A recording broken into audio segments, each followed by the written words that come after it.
Hi friends, എല്ലാവർക്കും എൻ്റെ പുതിയൊരു വ്ളോഗിലോട്ട് സ്വാഗതം. അപ്പോൾ എല്ലാവരും സുഖമായിട്ടിരിക്കുന്നു എന്ന് കരുതുന്നു. അൽഹംദുലില്ലാ ഇവിടെയും കുഴപ്പമൊന്നുമില്ല, അങ്ങനെയൊക്കെ പോകുന്നു. അപ്പോൾ ഇന്നത്തെ സ്പെഷ്യൽ എന്ന് പറയുന്നത് കുക്കർ മന്തിയാണ്. അപ്പോൾ അതിന് വേണ്ടി ഞാൻ അരി എടുത്ത് വെള്ളത്തിലിട്ടിട്ടുണ്ട്. 2 സൈസ് അരിയാട്ടാ. ശരിക്കും മന്തി അരിയൊന്നും അല്ല ഇതിനകത്ത് കിടക്കുന്നത്. ചെറിയ ചൈതന്യ അരി എന്ന് പറഞ്ഞ സൈസ് പൊടി അരിയുണ്ട്. അത് നിരമ്പാതെ വന്നപ്പോൾ ഞാൻ ഇച്ചിരി ബിരിയാണി അരിയും കൂടെ മിക്സ്ഡ് ആണ് കേട്ടോ. രണ്ടും കൂടെ അളവിനെടുത്ത് ഞാൻ വെള്ളത്തിലിട്ട് വെച്ചേക്കുക. അരമണിക്കൂർ അതവിടെ കുതിർന്നിരിക്കട്ടെന്ന് കരുതി. അപ്പോൾ ആ സമയം കൊണ്ട് നമുക്ക് സവാള, ഞാൻ ഒരു സവാള എടുത്തിട്ടുള്ളൂ, ഒത്തിരി സവാളയൊന്നും വേണ്ട കേട്ടോ. ഒരു സവാള എടുത്ത് കൊത്തിപ്പൊടിച്ച് അരിഞ്ഞു വെച്ചിട്ടുണ്ട്. പിന്നെ നമുക്ക് 2 തക്കാളിയും കൂടെ ഇതുപോലെ ചെറിയതായിട്ട് അരിഞ്ഞു വെച്ചിട്ടുണ്ട്. അപ്പോൾ ഇതെല്ലാം ഞാൻ ഒരു പ്ലേറ്റിലോട്ട് ഞാൻ മാറ്റി മാറ്റി വെക്കുന്നുണ്ട് കേട്ടോ. പിന്നെ ഞാൻ ഒരു 7-8 വെളുത്തുള്ളി, ഒരു 2 കഷ്ണം ഇഞ്ചി, അതെല്ലാം ഇഞ്ചി ചെറിയ പീസായിട്ട് ഞാൻ കഷ്ണിച്ചിട്ട് അതൊന്ന് കുഴവിക്കകത്ത്, കല്ലും കുഴവി ഉണ്ടല്ലോ, അതിനകത്തൊന്ന് ചതച്ചെടുക്കാമെന്ന് കരുതി. അപ്പം അതും ഞാൻ ചതച്ച് ആ പ്ലേറ്റിലോട്ട് തന്നെ സൈഡിലോട്ട് ഞാൻ മാറ്റി വെക്കുന്നുണ്ട്.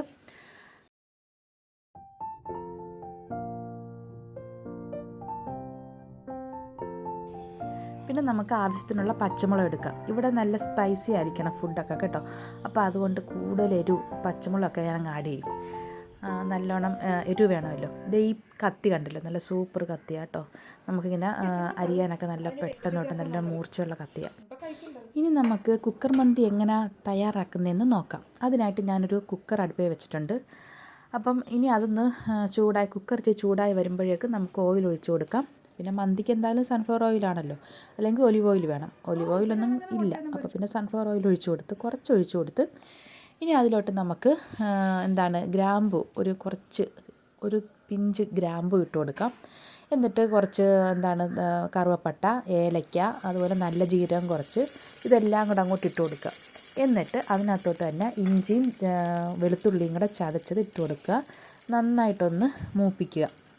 എന്നിട്ട് ഇതിനകത്തോട്ട് നമുക്ക് നമ്മുടെ സവാള, ചെറിയ പീസായിട്ട് അരിഞ്ഞ് വെച്ച് സവാളയും കൂടെ ആഡ് ചെയ്ത് കൊടുക്കാം. അപ്പോൾ ഇതെല്ലാവരും ഒന്ന് ട്രൈ ചെയ്ത് നോക്കാം. നല്ല സൂപ്പർ ടേസ്റ്റാണ് കേട്ടോ. നല്ല സ്പൈസി ആയിട്ട് നല്ല എരിവോടുകൂടി നല്ല ടേസ്റ്റ് ഉണ്ടായിരുന്നു. അപ്പോൾ എല്ലാവരും ട്രൈ ചെയ്ത് നോക്കുക. പിന്നെ ഇഷ്ടപ്പെട്ടെങ്കിൽ ലൈക്ക് ചെയ്യുക, അതുപോലെ തന്നെ കമൻറ്റ് ചെയ്യുക, സബ്സ്ക്രൈബ് ചെയ്യുക. പിന്നെ കമൻറ്റൊക്കെ ചെയ്യണം കേട്ടോ, മറക്കാതെ ചെയ്യണം. അതുപോലെ ലൈക്ക് ചെയ്യുക. അപ്പം അങ്ങനെ ലൈക്ക് ചെയ്താൽ പുതിയ കൂട്ടുകാരിലോട്ട് എൻ്റെ വീഡിയോ എത്തത്തുള്ളൂ. അപ്പോൾ അതുകൊണ്ട് എല്ലാവരും ലൈക്ക് ചെയ്ത് സപ്പോർട്ട് ചെയ്യുക, കമൻറ്റ് ചെയ്യുക, സബ്സ്ക്രൈബ് ചെയ്യുക. അപ്പോൾ നന്നായിട്ട് നമ്മുടെ സവാള വഴണ്ടിട്ടുണ്ട്. അപ്പോഴേക്കും ഞാൻ എന്തെടുത്ത് കുറച്ച് ഈ തക്കാളി അരിഞ്ഞ് വെച്ചില്ലേ, അതും ഒരു 2-3 നമുക്ക് എരിവിനാവശ്യമായ പച്ചമുളകും, ഇത്രയും കൂടെ നമുക്കൊന്ന് മിക്സിയിലൊന്ന് അരച്ചെടുക്കാം. അപ്പോൾ അത് ഞാൻ അരച്ച് വെച്ചിട്ടുണ്ട്. പിന്നെ ഈ സവാളയും ഇതെല്ലാം കൂടെ, ഇഞ്ചിയും വെളുത്തുള്ളിയും കൂടെ എല്ലാം കൂടെ ഒന്ന് വഴണ്ടി വരാൻ വേണ്ടി ഞാൻ ഒരു മൂടി എടുത്ത് വെച്ച് മൂടി വെക്കുന്നുണ്ട്, പെട്ടെന്ന് വഴണ്ടി വരാൻ വേണ്ടി. അപ്പോൾ അതൊരുവിധം വഴണ്ടി വന്നപ്പം ഞാൻ അതിനകത്തോട്ട് 1/2 ടീസ്പൂൺ മഞ്ഞൾപ്പൊടി, 2 ടീസ്പൂൺ മല്ലിപ്പൊടി, 1 ടീസ്പൂൺ മുളക് പൊടി, ഞാൻ ഈ പട്ട, ഗ്രാമ്പു, ഏലയ്ക്ക, കുരുമുളക്, നല്ല ജീരകം, ഇതെത്രയും കൂടെ ഈ കല്ലും കുഴവയ്ക്കകത്ത് ചതച്ച് വെച്ചിരുന്നു. അതിൽ നിന്ന് ഞാൻ കുറച്ചെടുത്ത് ഇതിനകത്തോട്ട് ആഡ് ചെയ്തിട്ടുണ്ട്. എന്നിട്ട് നന്നായിട്ട് ഇളക്കി പിന്നെ അതിൻ്റെ പച്ചമണം മാറുന്നിടം വരെ ഒന്ന് മൂപ്പിച്ചെടുത്തതിന് ശേഷം നമ്മുടെ തക്കാളിയും പച്ചമുളകും കൂടെ അരച്ച ഗ്രേവി അതിനകത്തോട്ട് ഇട്ട് കൊടുക്കുക. അതും നന്നായിട്ട് വഴറ്റിയെടുക്കുക. അതിൻ്റെ പച്ചപ്പ് മാറുന്നിടം വരെ ഒന്ന് വഴറ്റിയെടുക്കുക. അങ്ങനെ നന്നായിട്ട് വഴറ്റിയതിന് ശേഷം നമ്മുടെ ചിക്കൻ ഇട്ട് കൊടുക്കുക. അപ്പോൾ ഇത് ചെറിയ കുക്കർ ആയതുകൊണ്ട് വളരെ ചെറിയ പീസ് ചിക്കനൊക്കെ ഇട്ട് കൊടുക്കുന്നുള്ളൂ കേട്ടോ. അപ്പം അത് നമ്മൾ ആഡ് ചെയ്ത് കൊടുക്കുക. എന്നിട്ട് നമ്മളിത് കുറച്ച് നേരം വേവിക്കാൻ വെക്കുക.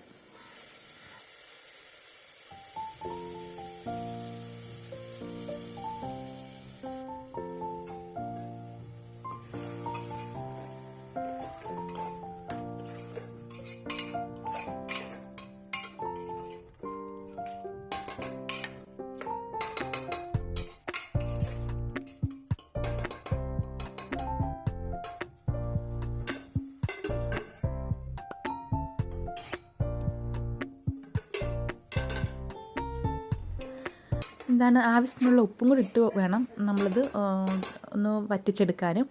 എന്നിട്ട് നമുക്കിതിനകത്തോട്ട് ആവശ്യമായിട്ടുള്ള വെള്ളം ഒഴിച്ചു കൊടുക്കാം കേട്ടോ. വെള്ളത്തിൻ്റെ അളവെന്ന് വെച്ചാൽ ഇപ്പം ഞാൻ ഈ ഒരു ഗ്ലാസ്സിൽ 2 ഗ്ലാസ് അരിയാണ് ഞാൻ എടുത്തേക്കുന്നത്. ഇനി അതിനകത്ത് ചെയ്യേണ്ടതെന്ന് വെച്ചാൽ ഇപ്പോൾ ഒരു ഗ്ലാസ്സിന് 1.5 ഗ്ലാസ് വെള്ളം എന്നുള്ള അളവിൽ ഇപ്പോൾ 2 ഗ്ലാസ് അരിയാകുമ്പോൾ 3 ഗ്ലാസ് വെള്ളം അത് നമ്മൾ ഇതിനകത്തോട്ട് ഒഴിച്ചു കൊടുക്കുക. എന്നിട്ട് അത് നന്നായിട്ട് തിളച്ച് ആ ചിക്കനും കൂടെ ഒന്ന് വെന്ത് വരുന്നിടം വരെ ഏകദേശം ഒരു ഹാഫ് വേവ് ആകുന്നിടം വരെ ഒന്ന് വേവിക്കുക. എന്നിട്ട് ചിക്കൻ എടുത്ത് മാറ്റണം കേട്ടോ. അല്ലെങ്കിൽ പിന്നെ നമ്മൾ അരിയും കൂടെ ഇട്ട് കുക്കറിൽ വിസിലടിക്കുമ്പം ചിക്കൻ വെന്താലിപ്പോവും. അപ്പോൾ നമ്മൾ ചിക്കൻ അങ്ങ് എടുത്ത് മാറ്റിയിട്ട് ആ വെള്ളത്തിലോട്ട് നമ്മുടെ ഈ കുതിർത്തി വെച്ചേക്കുന്ന അരി ഇട്ട് കൊടുക്കുക. അപ്പോൾ നമ്മൾ അരി ഇടുമ്പോൾ തന്നെ ഓൾറെഡി അതിനകത്തും കൂടെ അപ്പം വെള്ളം കൂടെ അതിനകത്ത് വീഴുന്നുണ്ട്, സാരമില്ല. നമ്മൾ പിന്നെ അരി ഇട്ട് കൊടുക്കുക. എന്നിട്ട് നമുക്ക് പാകത്തിനുള്ള ഉപ്പും കൂടി ഇട്ട് കൊടുക്കണം കേട്ടോ. നന്നായിട്ടൊന്ന് മിക്സ് ചെയ്ത് കൊടുക്കുക. ഇപ്പോൾ ഏകദേശം പിന്നെ ഒരുവിധമൊക്കെ റെഡി ആയിട്ടുണ്ട്. ഇനി നമ്മൾ ഇതിനകത്ത് ലാസ്റ്റ് ചെയ്യേണ്ടതെന്ന് വെച്ചാൽ കുറച്ച് ഓയിലും കൂടെ ഒഴിച്ചു കൊടുക്കണം. എന്നിട്ട് അതിനകത്തോട്ട് നമ്മൾ ഇച്ചിരി പുതിന ഒക്കെ ഇട്ട് കൊടുക്കണം. പുതിന ഇടുന്നതായിരിക്കും നല്ലത്, മല്ലിയില ഇട്ടാലും കുഴപ്പമില്ല, അപ്പോൾ ടേസ്റ്റ് വേറെ ആവും. ഇച്ചിരി പുതിന ഇട്ട് കൊടുക്കുക ആ ഒരു സ്മെല്ലിന് വേണ്ടി. അപ്പോൾ ഇത്രയേ ഉള്ളൂ. അടച്ച് വെച്ച് 2 വിസിൽ വരുത്തുക, ഒരു മീഡിയം ഫ്ലെയിമിൽ. അപ്പോഴേക്കും നമ്മുടെ ചിക്കൻ എന്തെടുത്ത് സൺഫ്ലവർ ഓയിൽ തന്നെ ഒന്ന് മുരിച്ചെടുക്കാവുന്നതായിരുന്നു. നമ്മളിപ്പോൾ ഓവനിലൊക്കെ വെച്ച് മുരിച്ചെടുക്കത്തില്ലേ, അതിപ്പം നമുക്കിപ്പോൾ ഇവിടെ ഓവൻ ഇല്ലാത്തതുകൊണ്ട് ചെറുതായിട്ടൊന്ന് ഫ്രൈ ആക്കി എടുക്കുക. അരപ്പൊന്നും ചേർക്കണമെന്നില്ല. അപ്പോൾ നമ്മുടെ കുക്കറിന് 2 വിസിൽ വന്നിട്ടുണ്ട്. പിന്നെ വിസിൽ വന്നതിന് ശേഷം അതിൻ്റെ ആവിയെല്ലാം അത് അതിനകത്ത് തന്നെ ഇരുന്ന് വെന്തിട്ട് ശേഷം അതിൻ്റെ വിസിൽ മാറിയതിന് ശേഷമാണ് ഞാൻ കുക്കർ എടുക്കുന്നത്. പക്ഷേ കുക്കർ എടുത്തപ്പോഴത്തേക്കിന് അങ്ങനെ എടുത്ത് ഞാൻ വന്നതാണ്, പക്ഷേ 2 തവണ പിന്നെ അടച്ച് വന്നപ്പോഴത്തേക്കിന് വീണ്ടും അങ്ങ് ജാമാവും. അങ്ങനെ ഒരു മിസ്റ്റേക്ക് വന്നു. വേറെ പ്രശ്നമൊന്നുമില്ല, അതിൻ്റെ ആവി അവിടെ നിൽക്കുന്നത് കൊണ്ടാണ്. പക്ഷേ സംഭവം അടിപൊളിയായിട്ടുണ്ട് കേട്ടോ. നല്ല സൂപ്പറായിട്ട് വെന്തും പഞ്ഞി പോലെ നമുക്ക് ആ ചോറ് കിട്ടിയിട്ടുണ്ട്. അത് മാത്രമല്ല കങ്ങിയിട്ടില്ല, അടി പിടിച്ചിട്ടില്ല, കരിഞ്ഞിട്ടില്ല കേട്ടോ. നല്ല സൂപ്പർ രീതിയിൽ നമുക്ക് കിട്ടിയിട്ടുണ്ട്. അപ്പോൾ ഈ രീതിയിൽ നിങ്ങൾക്ക് വളരെ പെട്ടെന്ന് കുക്കറിൽ പിന്നെ ഇതുപോലെ മന്തിയോ ബിരിയാണിയോ ഒക്കെ നമുക്ക് തയ്യാറാക്കാം. എന്താ കണ്ടില്ലേ, ഒരു തുള്ളി പോലും അടി പിടിച്ചിട്ടില്ല, നല്ല സൂപ്പറായിട്ട് കിട്ടിയിട്ടുണ്ട്. നല്ല പാകത്തിന് ഉപ്പും എരിവും എല്ലാമായിട്ട്. അപ്പോൾ ഇതുപോലെ എല്ലാവരും ഒന്ന് ട്രൈ ചെയ്ത് നോക്കുക. ഇഷ്ടപ്പെട്ടെങ്കിൽ കമൻറ്റ് ചെയ്യുക, ഒന്ന് ലൈക്കും കൂടെ ചെയ്യുക, അതുപോലെ തന്നെ സബ്സ്ക്രൈബ് ചെയ്യുക. അപ്പോഴാണ് നമുക്ക് വീണ്ടും വീണ്ടും നമുക്ക് വീഡിയോസ് ഇടാനുള്ള ഒരു ഇൻട്രസ്റ്റ് ഉണ്ടാകത്തുള്ളൂ. അപ്പോൾ എല്ലാവരുടെയും സപ്പോർട്ട് വേണം. അപ്പോൾ ദാണ്ടേ നമ്മുടെ കുക്കർ മന്തി ഇവിടെ തയ്യാറായിട്ടുണ്ട്. എല്ലാവരും ട്രൈ ചെയ്ത് നോക്കണം കേട്ടോ.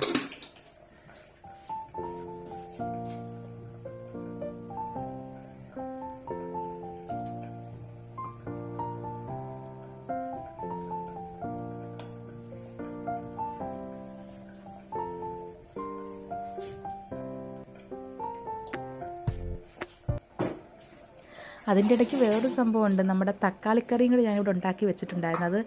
എനിക്ക് അത് കാണിക്കാൻ പറ്റിയില്ല, കാരണം അരച്ചെല്ലാം കഴിഞ്ഞിട്ടാണ് ഞാനത് ഓർത്ത് അതൊന്ന് വീഡിയോ ഇടണമെന്ന് വിചാരിച്ചത്. അപ്പോൾ തക്കാളി ഒരു 3-4 തക്കാളി ഞാൻ പച്ചമുളകും വെളുത്തുള്ളിയും കൊച്ചുള്ളിയും പുതിനയൊക്കെ ആയിട്ട് അരച്ച് ചേർത്ത് ഉണ്ടാക്കിയതാണ്. നല്ല ടേസ്റ്റാണ്, നല്ല എരിവും ഉണ്ടായിരുന്നു.